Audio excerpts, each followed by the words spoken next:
School of magic season 2। Title, दूसरों पर दोष डालना। दोपहर के समय आदर्श और चुटकी बाहर जाकर खाना खाने की जहमत नहीं उठा सकते थे।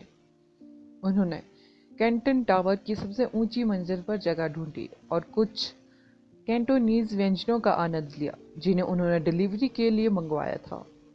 उन्होंने हवा का आनंद भी लिया और अपने पैरों के नीचे शहर की सबसे ऊंची इमारत का नजारा भी लिया। टावर के सामने विक्टोरिया स्क्वायर था। पैदल चलने वाले लोग उनके नीचे बस छोटे छोटे बिंदु जैसे थे। ऐसा लग रहा था कि वे चलते हुए भी स्थिर खड़े थे। विक्टोरिया स्क्वायर से सुनहरे पंखों की एक जोड़ी उछली। वह आदमी पास की गगनचुंबी इमारतों को पार करके ऊपर की ओर बढ़ता रहा और टावर की ओर बढ़ता रहा। उसके हाथ में 2 स्मोकिंग टेक अवे बॉक्स थे। खाने की सुखद सुगंध बॉक्स से बाहर आ रही थी। यह लीजिए, ताजे चावल के नूडल रोल, बीफ मिटबॉल, भुना हुआ पोर्क बन्स। आहन ने खाना रख दिया। जब वह ध्यान नहीं दे रहा था तभी तेज हवा ने टेक अवे बॉक्स में से एक को उड़ा दिया। फिर टेक अवे बॉक्स दूर उड़ गया और शहर के ऊपर आसमान में तैरने लगा। वह नीचे गिरने के बजाय ऊपर की ओर उड़ता रहा। कूड़ा न फैलाए, आदर्श ने कहा। मेरा यह मतलब नहीं था। यहाँ हवा बेहद तेज है। ऐसा नहीं है कि मैंने यहाँ खाने का सुझाव दिया है, आहन ने कहा। आमतौर पर अगर आप अपने दोस्तों के बीच कार रखने वाले पहले व्यक्ति होते तो आप तुरंत समूह में समर्पित ड्राइवर बन जाते। मैजिशियनों पर भी यही तर्क लागू होता है। अगर आपके पास पंखों की एक जोड़ी है या आपने विंड एलिमेंट का एडवांस लेवल हासिल कर लिया है तो आप भोजन ले जाने, सामान पहुंचाने और आपातकालीन बैकअप प्रदान के प्रभारी होंगे। भाड़ में जाओ, मेरा भुना हुआ पोर्क बन। आहन का हाथ फिसल गया था। धुआं उगलता हुआ बन टावर से नीचे गिर गया। वह तुरंत आदर्श की ओर मुड़ा। आदर्श ने उसकी विनती भरी नजर को नजरअंदाज कर दिया। वह किसी मूर्ख द्वारा गिराई गई रोटी को वापस लाने के लिए अपनी स्पेस मैजिक का यूज नहीं करेगा। उसने खुद को सही ठहराते हुए कहा, ग्वांग्स में हवा की गुणवत्ता बेहद खराब है। हर जगह धूल है। अगर आपकी रोटी 100 मीटर नीचे गिरती है तो यह कीचड़ के तालाब में लौटने से अलग नहीं है। इसे खाने के बारे में सोचना भी मत। बकवास बंद करो, तुम बस हेल्प करने के लिए तैयार नहीं हो। आहन हार मानने को तैयार नहीं था। उसे भुने हुए पोर्क बंस खाना बेहद पसंद था और जब बंस की नरम बनावट भुने हुए पोर्क के रस के साथ मिलती थी तो मीठा एहसास होता था। वो अपने पैरों पर खड़ा हुआ और पेशेवर गोताखोर की तरह भुने हुए पोर्क बन के पीछे टावर से गोता लगाया। आदर्श और चुटकी ने उसे अनदेखा कर दिया और अपने खाने का आनंद लेना जारी रखा। उन्होंने जल्द ही लोगों को चिल्लाते हुए सुना। यह संभवतः उन्हें लगा कि फिर से टावर से गिर गया है कोई। क्या आपने कोई योजना बनाई है, आदर्श ने पूछा। हाँ, मैंने की है, चुटकी ने सिर हिलाया। Mount we magic association. We magic association का पर्वतीय आधार था।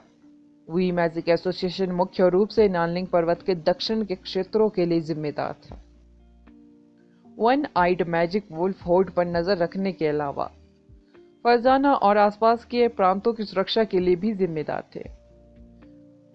माउंट जुगुई पर एक इमारत की बालकनी पर 40 साल की एक महिला अकेली थी। छतरी पर सूरज की रोशनी पड़ रही थी। सूरज की रोशनी पहले से ही छतरी से झांक रही थी क्योंकि सूरज आसमान में घूम रहा था, लेकिन महिला को इसका बिल्कुल भी पता नहीं था। वह कुर्सी पर बैठी हुई थी और उसकी आंखें पहाड़ों और एक ऊंची चट्टान को घूर रही थी जो उसके सामने एक घाटी की ओर जाती थी।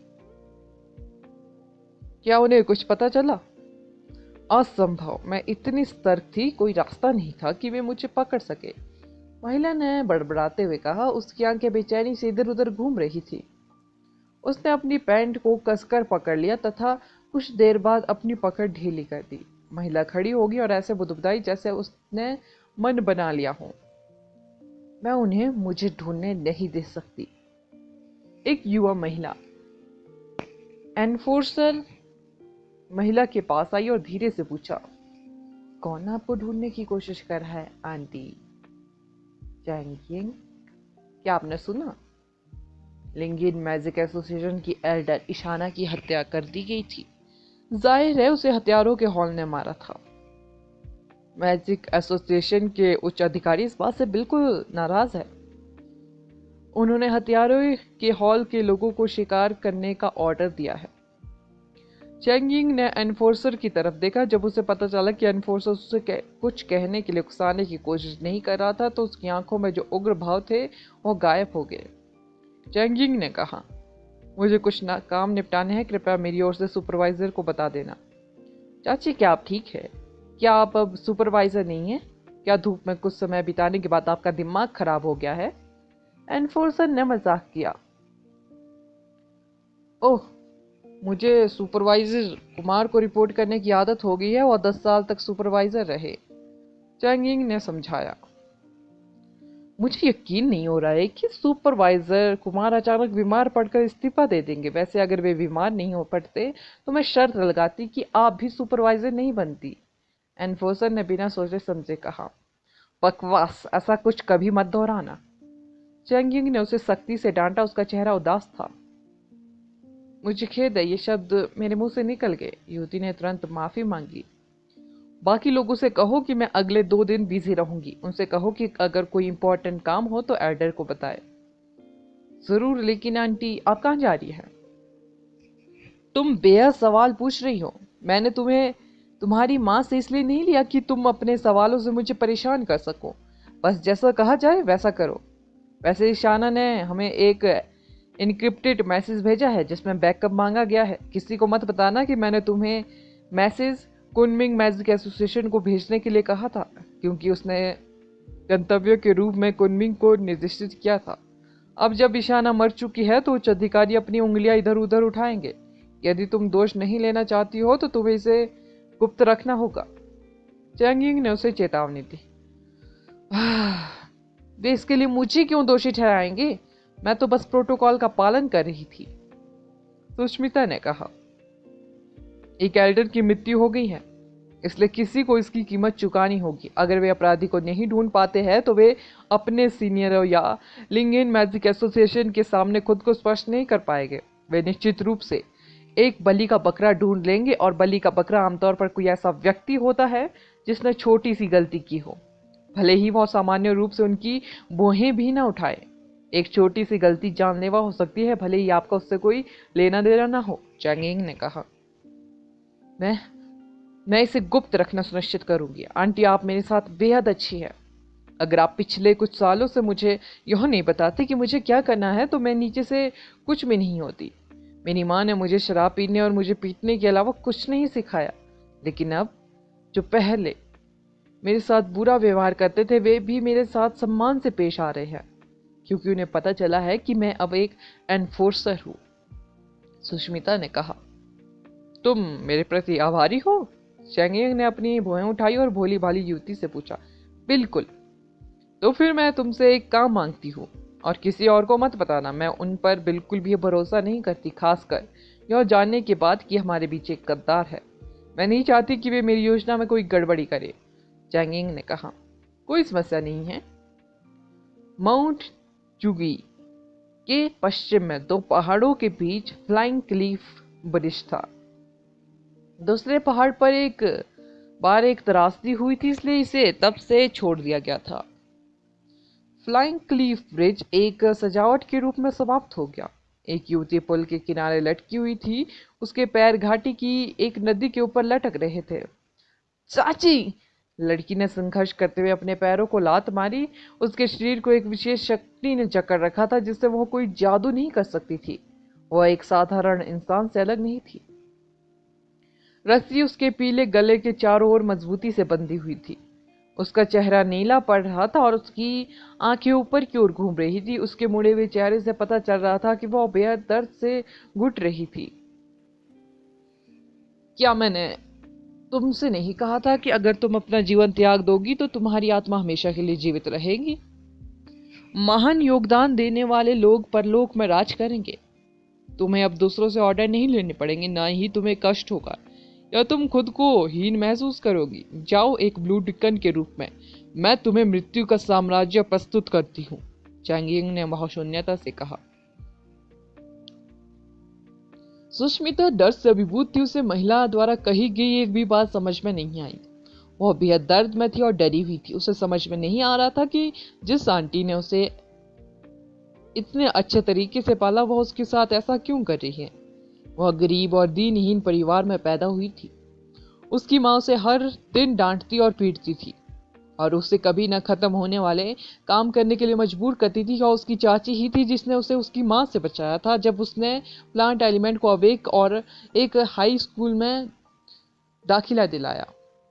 उसकी चाची चैंगिंग एक शानदार मैजिशियन थी। उसने एनफोर्सर में काम किया, पहले एक एनफोर्सर के रूप में, अब एक पर्यवेक्षक के रूप में। उसने हमेशा कड़ी मेहनत की थी। वह एकदम सही थी, सुष्मिता के लिए एक आदर्श थी और वह व्यक्ति जिसका सुष्मिता सबसे अधिक सम्मान करती थी।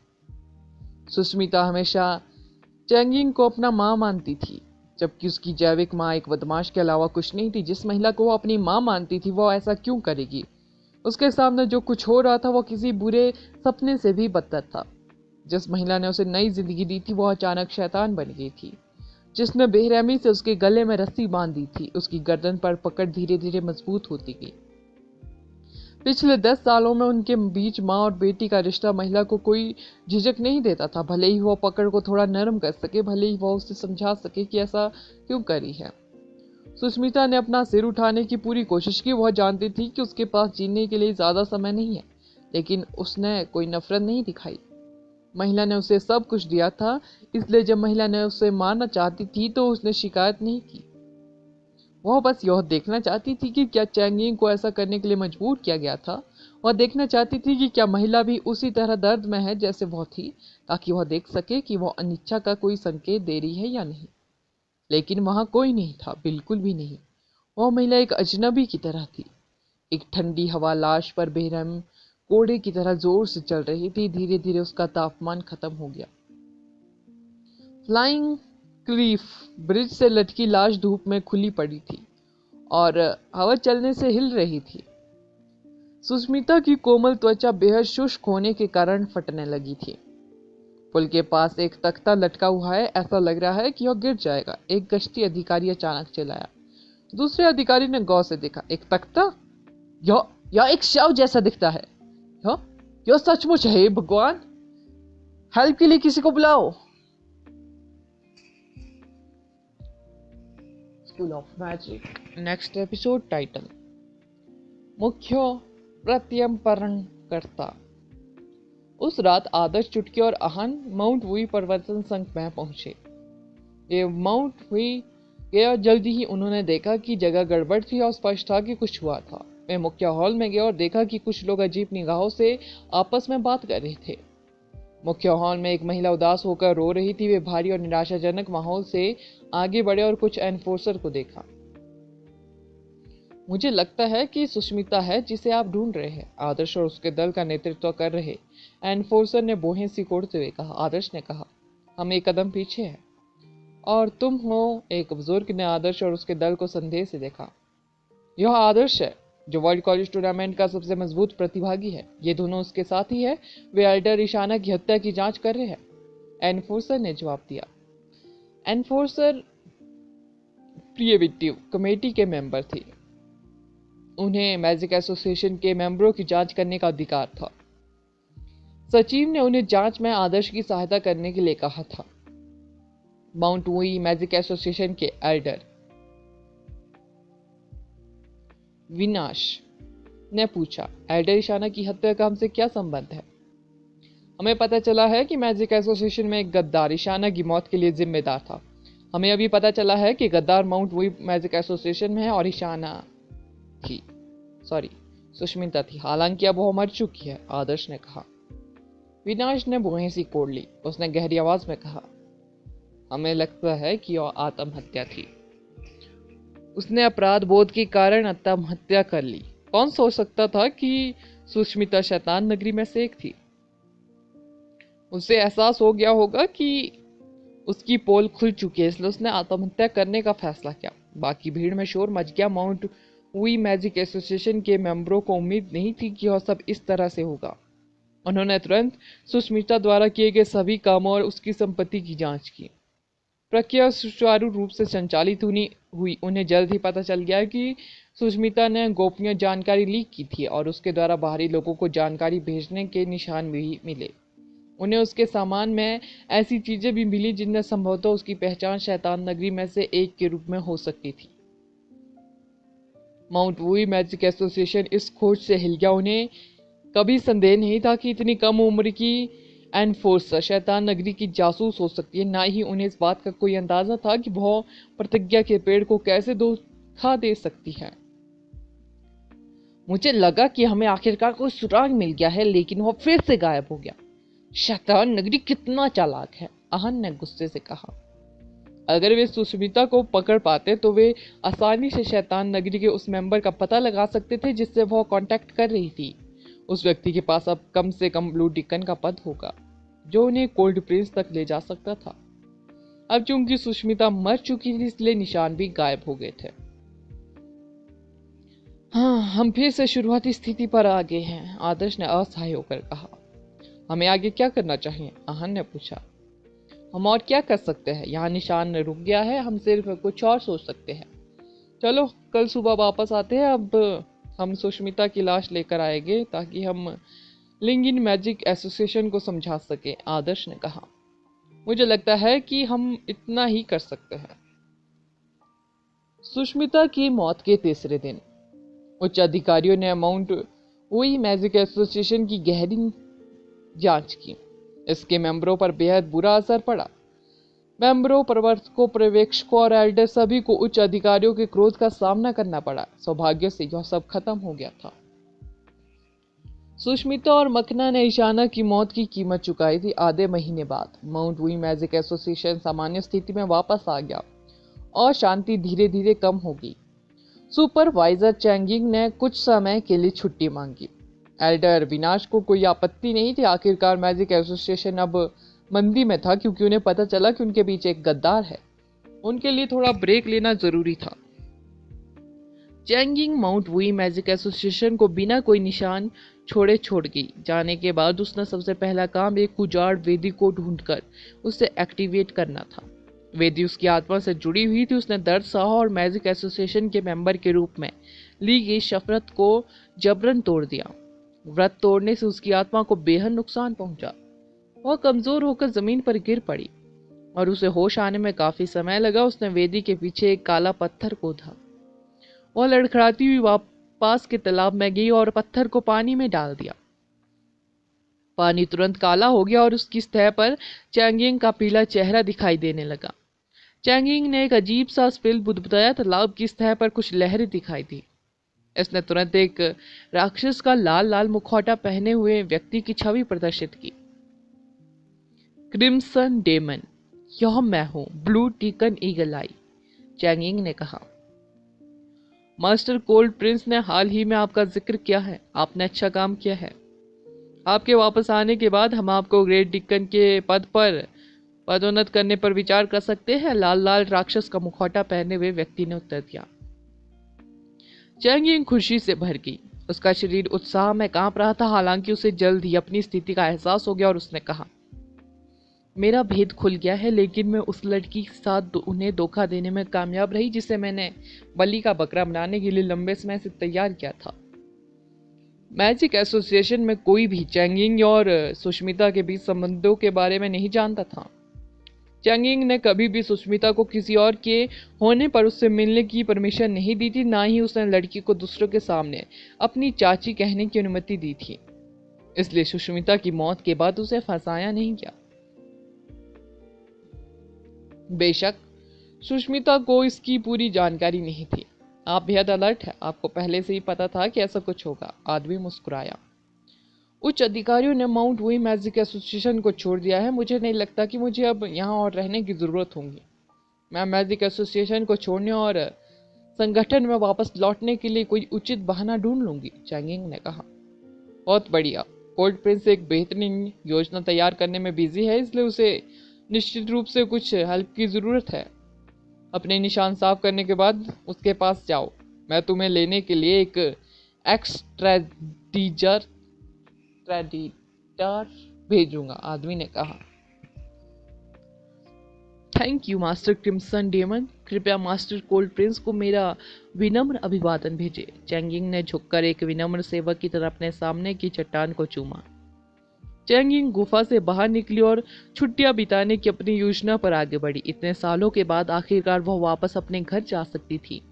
यह भेष धारण करना उसके लिए थका देने वाला था। वह इस छुट्टी के दौरान आराम करने और अपने बोझ में छुटकारा पाने के लिए उत्सुक थी। हालांकि चैंग यिंग को यह नहीं पता था कि जब वह अपने नए जीवन का स्वागत करने वाली थी तो एक आदमी ने गुफा में हुई हर घटना को देख लिया था। आदर्श ने अनोखा काला पत्थर उठाया और अंधेरे छेद से बाहर निकल गया। जब उसने चैंग यिंग को खुश होकर जाते देखा तो हंस पड़ा। तो यह शैतान नगरी की मैसेंजर स्टोन है। ऐसा कुछ जो केवल ब्रूटिकन के पास ही होगा। चुटकी गुफा के पास जंगल से बाहर आई और पत्थर का निरीक्षण किया। कैसा रहा? क्या हम रेड कार्डिनल का पता लगाने में कामयाब रहे?